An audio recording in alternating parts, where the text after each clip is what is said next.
وإذ قال موسى لقومه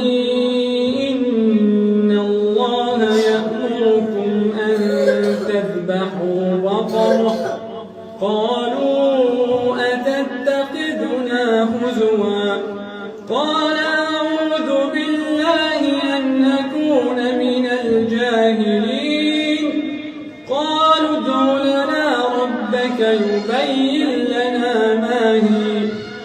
قال إنه يقول إنها بقرة لا فارض ولا بكر عوان بين ذلك فافعلوا ما تؤمرون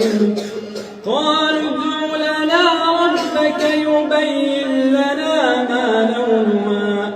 قال إنه يقول إنها بقرة صفراء فاقع لونها تسر الناظرين قالوا ادع لنا ربك يبين لنا ما هي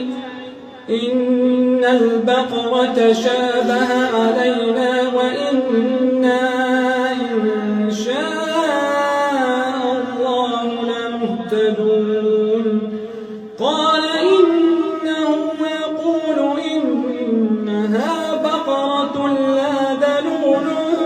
تثير الأرض ولا تسقي الحرث مسلمة لا شية فيها قالوا الآن جئت بالحق فذبحوها وما كادوا يفعلون وإذ قتلتم نفسا فادارأتم فيها والله مخرج ما كنتم تكتمون فقلنا اضربوه ببعضها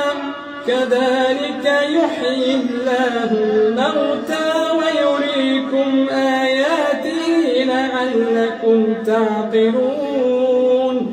ثم قست قلوبكم من بعد ذلك فهي كالحجارة أو أشد قسوة وإن من الحجارة لما يتفجر منه الأنهار وإن منها لما يشقق